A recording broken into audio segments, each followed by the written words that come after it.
देवं मूर्नरकभिदं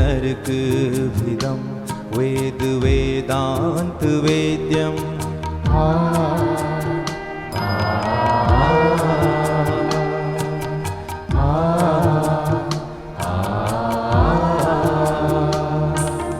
वन्दे श्रीकृष्ण देवं मूर्नरकभिदं वेद वेदांत वेद्यम् मूर्नरकभिदं वेद वेदांत वेद्यम्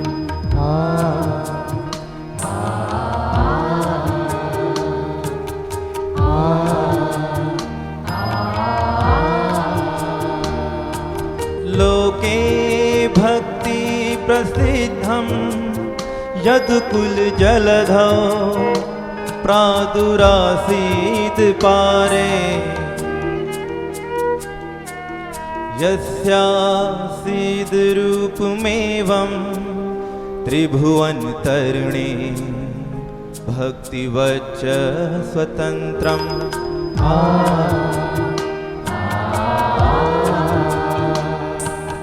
यस्यासीद् रूपमेवं त्रिभुवनतरणे भक्तिवच्च स्वतन्त्रम् त्रिभुवनतरणे भक्तिवच्च स्वतन्त्रम्। यह श्रीमद् भागवत महापुराण की कथा गंगा की मानित है। जिस प्रकार से गंगा के तट पर कोई भी आकर गंगा के जल को ग्रहण करके अपनी पिपासा को शांत कर सकता है, उसी प्रकार से प्रभु की यह पावन कथा है। कोई भी इसके संदेश को ग्रहण कर अपने जीवन को लाभान्वित कर सकता है। भागवत कथा की भगीरथी भारत भूमि पर बह रही, त्रय ताप से संतप्त जीवों को मुक्ति का मार्ग कह रही, समस्याओं में उलझे मानव का पथ प्रदर्शन है कर रही, भक्ति सुधा की पुनीत धारा इस निर्झरने से झर रही। एकत्रित होते पुण्य पुंज जब तब सुनने को मिलती है, देवताओं को भी दुर्लभ है ये मानव बगिया में खिलती है। भागवत नहीं है कोई कल्पना, यह भगवान की वाणी है। तत्व से जिन्होंने जाना इसको, उनके लिए अमर कहानी है, उनके लिए अमर कहानी है, उनके लिए अमर कहानी है। जिन्होंने एक तत्ववेता संत के सानिध्य में बैठकर प्रभु की इस पावन कथा को श्रवण किया, वह उसके सार तत्व को अपने जीवन में उद्घाटित करवा लिया। वह जानते हैं कि यह पावन पुनीत कथा अपने आप में कितने आध्यात्मिक रहस्यों को, कितने विलक्षण तथ्यों को लेकर बैठी हुई है। और अष्टमी की रात को कारागार के उस स्थान पर तभी हमारे प्रभु चतुर्भुज रूप में माँ देवकी और वसुदेव के समक्ष प्रकट होते हैं। जैसे ही प्रकट हुए, वसुदेव जी ने हाथ जोड़ लिए और हाथ जोड़ते हुए कहा, हे प्रभु, मैं जान गया हूँ आप सारी सृष्टि का कल्याण करने के लिए, धर्म की स्थापना करने के लिए मेरे घर में पुत्र रूप में आए हैं। प्रभु, आप अपना इस रूप को समेट लीजिए और नन्हे से शिशु का रूप धारण कीजिए। उसी समय प्रभु नन्हे से शिशु का रूप धारण करते हैं और उनकी गोद में आन विराजते हैं। प्रभु की प्रेरणा से वसुदेव जी उसे एक टोकरी में डालते हैं और जैसे ही उन्होंने अपने मन में कारागार से बाहर जाने की इच्छा व्यक्त की और जैसे ही प्रभु की टोकरी को अपने सिर पर धारण किया, तो क्या हुआ, कारागार के सारे दरवाजे खुलने आरंभ हो गए। उससे पहले ही सैनिक सो गए और उनके हाथों में जो जंजीरें बंधी थी वो अपने आप ही टूट गई, नीचे गिर जाती है।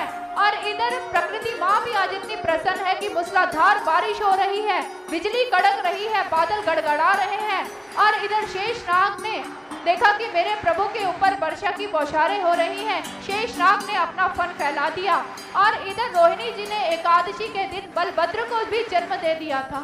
और इधर गोकुल में जैसे ही ये खबर फैली कि नंदराय जी के यहाँ पर एक सुंदर से बालक ने जन्म लिया है, सारे प्रसन्न हो जाते हैं, सारे हर्षित हो रहे हैं, सारे झूम रहे हैं, सारे नाच रहे हैं, गा रहे हैं, नंद बाबा को बधाइयाँ दे रहे हैं, यशोदा जी को बधाइयाँ दे रहे हैं। दास जी गोकुल की नगरिया नाच रहे सब होके बवरिया, दास जी गोकुल की नगरिया नाच रहे सब होके बवरिया, माँ यशोदा को देवे बधैया बधैया बधैया, झूमो रे नाचो रे और झूमो रे नाचो रे गाओ रे जन्मे कृष्ण कन्हैया। झूमो रे नाचो रे गाओ रे जन्मे कृष्ण कन्हैया। हाँ झूमो रे नाचो रे गाओ रे जन्मे कृष्ण कन्हैया। झूमो रे नाचो रे गाओ रे जन्मे कृष्ण कन्हैया। बांके बिहारी कृष्ण मुरारी का जन्म इस धराधाम पर हुआ। जब वह गोकुल पहुंचे तो सारे गोकुल में आनंद का वातावरण था और हर कोई उस सावले सोलोने का दर्शन करने के लिए नंदराय जी व यशोदा के घर में पहुंचे थे। समस्त गोपियां समस्त सखियां यशोदा जी को घेर कर बैठ गई। अरे यशोदा, अरे बधाई हो, तेरा लाल तो बहुत ही सुंदर है। दिल करता है कि टकटकी लगाकर इसे देखते ही रहें। यशोदा जी मुस्कुरा पड़ती। इधर सारा गोकुल आनंद के सागर में डूब गया। सर्वत्र खुशी की लहर प्रवाहित हो रही और इस प्रकार से हमारे प्रभु की छठी का दिन भी आ गया। छठी का उत्सव मनाया जाना था, इसलिए समस्त ब्राह्मणों को बुलाया गया। इधर सारे जगह लोग आ रहे हैं, बधाइयाँ का तांता लगा हुआ है और यशोदा जी ने जल्दी से अपने लल्ला का स्नान करवाया और उसके बाद जो सुंदर सा पीताम्बर उनके लिए बनाया था आज यशोदा मैया ने उनके गले में डाला और मोतियों की माला उनके गले में डाली। छोटी छोटी अंगुलियों में छोटी छोटी सी अंगूठियां भी डाल दी और हाथों में नन्हे नन्हे से सोने के कंगन पहना दिए। छोटे छोटे पाँव में छोटी छोटी पैजनियां भी पहना दी और सिर के ऊपर यशोदा मैया ने मोर मुकुट बांध दी। इधर मैया कहने लगी, अरे लल्ला कितना सुंदर लग रहा है तू, कहीं तुझे मेरी नजर न लग जाए। यशोदा मैया ने काजल लिया और कन्हैया के कान के पीछे लगा दिया और कहने लगी, अरे आज तो मेरे राजकुमार को सारा गोकुल देखेगा, सारा गोकुल। जब मैं उसे पल्ले में पढ़ूंगी, बड़े से पल्ले में जब आंगन में रखकर उसे पढ़ूंगी और उसके बाद जब छठी का उत्सव मनाया जाएगा और जब मैं उसे झूला झुलाऊंगी तो कितना सुंदर दृश्य होगा ना लल्ला। यशोदा मैया ने अपने लाल को उस बड़े से पल्ले में पड़ो दिया और जैसे ही पल्ले में पड़ोया उसके बाद पल्ले की डोरी अपने हाथ में ली। समस्त गोपियां जितने भी गोप थे सारे पल्ले के पास आकर खड़े हो जाते हैं और उस चांद से मुखड़े का दर्शन कर रहे हैं और चांद से मुखड़े का दर्शन करते हुए सभी क्या कह रहे हैं, चंदा से मुखड़े के सब लेते भलैया रे, आंखें हैं गजरा रे, सिर मोर मुकुट सोहे। चंदा से मुखड़े के सब लेते भलैया रे, आंखें हैं गजरा रे, सिर मोर मुकुट सोहे। नंदलाल को लागे ना नजरिया, नंदलाल को लागे ना नजरिया, तन पर पीतांबर है साजे, नन्ही से पग बांधे पैजनिया, नन्ही से पग बांधे पैजनिया, माथे पे तिलक सुहाए, छवि सुंदर सबके मन को भाए, छवि सुंदर सबके मन को भाए, छवि सुंदर सबके मन को भाए। और इधर हमारे कन्हैया जी कदम के पेड़ के नीचे जाकर खड़े हो गए। अब जैसे ही खड़े हुए अपनी बांसुरी निकाली, अपने अधरों पर सजाई और जैसे ही उसके अंदर अपने प्राणों का संचार किया, उसकी स्वर लहरियां जैसे ही पूरे ब्रजमंडल पर आच्छादित हुई और जैसे ही वो स्वर लहरियां गोए और बछड़ों के कानों तक पहुंची तो अब गो सखाओं को निकालने की चेष्टा नहीं करनी पड़ रही है। सारे गोए सारे बछड़े अपने आप ही उस बंसी की ओर खींचे चले आ रहे हैं। जहां वो धुन बज रही थी वहां पर पहुंच गए और सारे प्रभु के आसपास आकर खड़े हो जाते हैं और टकटकी लगाकर उन्हें निहारने लग जाते हैं। इधर नंदराय जी ने देखा, अरे वाह, कन्हैया के पास गए, उसके सिर पर हाथ फेरते हुए कहने लगे, अरे वाह रे लल्ला, अरे तू तो बड़ी अच्छी बांसुरी बजाता है। अरे ये सारे गोए और बछड़े अपने आप ही चले आए। जा लल्ला जा, तू भी अपनी गोए और बछड़ों को लेकर चराने के लिए जा जा। आज तेरा मुहूर्त निकला है ना। इधर कन्हैया जी ने जैसे ही सुना खुश हो गए, प्रसन्न हो गए। अरे वाह, आज मैं भी गोए और बछड़े चराने के लिए जाऊंगा। इधर हमारे बांके बिहारी कृष्ण मुरारी ने अपने हाथों में आरती का थाल लिया है और प्रभु ने गोए के माथे के ऊपर तिलक किया, उनके गले में पुष्पों की माला पहनाई। और आज हमारे प्रभु जी अपने सखाओं के साथ, सारे गोकुल वासियों के साथ गौ माँ की आरती उतारें, गौ माँ का पूजन करें और बार बार हाथ जोड़कर उनको नमन कर रहे हैं। और पूजन करने के बाद भगवान श्री कृष्ण जी अपने गोए और बछड़ों को लेकर अपने समस्त सखाओं के साथ वन की ओर चल पड़ते हैं। और दृश्य इतना सुंदर कि आगे आगे सारे गोए बछड़े चले जा रहे हैं। भगवान श्री कृष्ण जी भी उनके साथ हैं और साथ ही साथ हमारे प्रभु बांसुरी बजाते चले जा रहे हैं। आगे आगे गैया पीछे छोटे छोटे गोपाल, संग संग चले मेरो मदन गोपाल।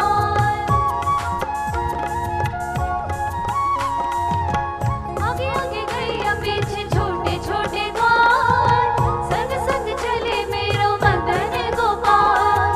देख देख हर्षाए यशोमती मैया, धेनु धेनु चराने वो देखो जा रहा कन्हैया, धेनु चराने वो देखो जा रहा कन्हैया।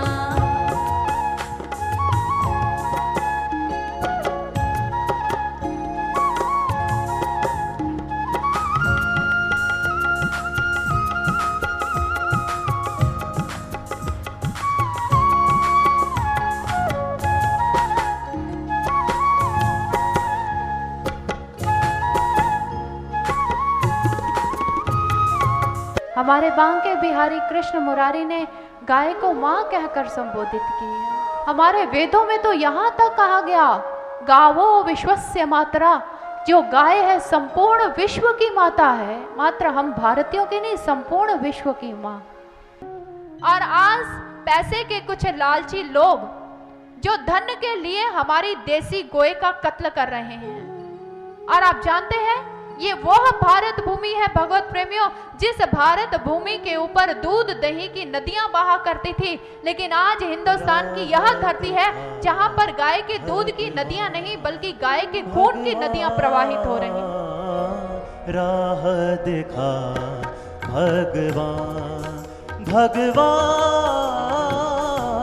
राह दिखा भगवान भगवान, राह दिखा भगवान।